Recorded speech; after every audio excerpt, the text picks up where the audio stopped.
Hello, everybody. So we are only playing one song for you tonight, but it requires a little bit of setup. So I'm going to tell you a story about easily the best 35 cents I ever spent. I spotted this in the record bins at Goodwill on Industrial Drive in Santa Rosa, behind Kmart. And there, among all the Ferranti and Teicher and Mantovani records, there was this, grabbing my attention. And on the front, it says, "Merry Christmas from Cottingtown Center." So I picked it up. It's like these old records that they used to put on the backs of cereal boxes and in magazines and everything, called a flexi disc. Just kind of like a promotional tool, the kinds of records that wear out after a few listens. And on the label, it says, "Dinosaur Christmas Song." So I took it home and I put my little penny on it and I put the needle on the record and I was treated to maybe the most insane song I've ever heard in my life. As there's this plodding melody and there's this narrator with a fake British accent telling you the story of how the very first Christmas ever, the very, very first one, even before Jesus was born, the very first Christmas ever was celebrated by dinosaurs. And the dinosaurs gave each other rocks for gifts, and there was music and laughter and everything. And that's all pretty weird, but where this all happens in the song is, according to the song, on the land now known as Cottingtown. So in a way, I was not amused. My very first job was at Cottingtown at Mrs. Field's Cookies. It was terrible. It's a shopping mall. It's like the antithesis of Christmas. But I kept on playing this song, and I started to wonder about the guy who was recording this song, this poor sap who had to make this jingle for Cottingtown Center for Christmas time. And so I went on a quest to find the man behind this jingle. It has all the elements. It's repetitive. It's got this annoying hook. It's almost as good as the Windsor Waterworks jingle. So I put it on a cassette tape and I went to Cottingtown and I went to the manager's office and I explained my plight and I pressed play on the tape and pretty soon I had a semicircle of people who work at Cottingtown all around going what is this song? And I was like, that's my question. Do you know who sang it? They didn't. So I went to Zone Recording in Katati that records a lot of jingles that you hear on KZST. They had no idea what it was. I went to KSRO, and then I went to Cotting headquarters in, it's the old Agilent College there. It's some weird, decaying corporate Hearst Castle type place. And I found a lady there, Lisa, who, I started playing the song for her on my cassette tape, and she actually started dancing in her desk a little bit, and she said the three words that I was longing to hear. She said, "I remember this." I was like, yes, I'm getting closer, I'm getting closer. She had no idea how the song was made or who sang it. So she referred me to the assistant manager at Montgomery Village, who was the manager at Cottingtown in the 80s and might remember.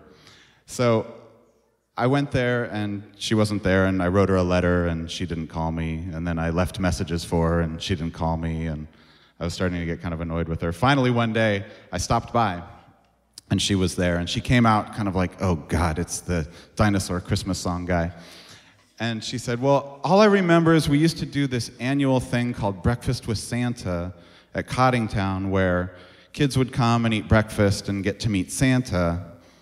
And we did it for a few years, and we made these records to give away to all the kids. And then she said something that I always remember. She said, we had to stop doing it because too many homeless people were coming and eating the food. And I thought, how terrible is that to discontinue a program of free food simply because the people who need it most are taking advantage of it?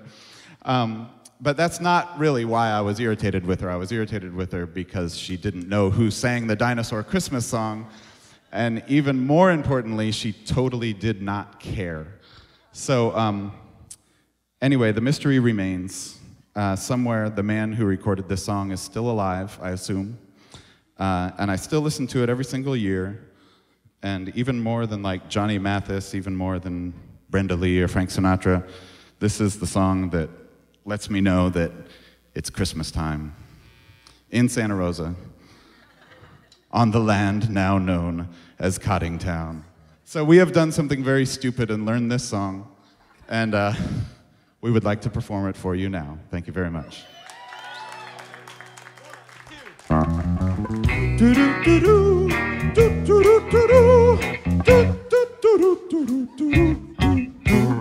Once upon a time, so the story goes, and if it's really true, no one really knows.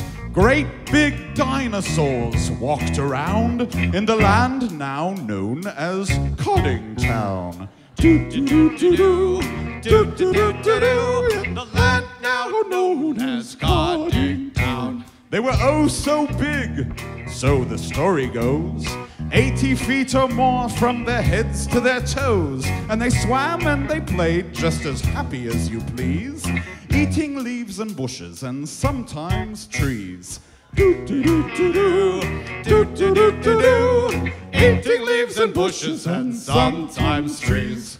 Then one night, as they slept on the ground in the land now known as Coddingtown, each and every dinosaur had a funny dream, seeing and hearing things they'd never heard or seen. They heard music and laughter ringing like a bell across the night. They saw people getting ready for Christmas and the tree shining bright with Christmas lights.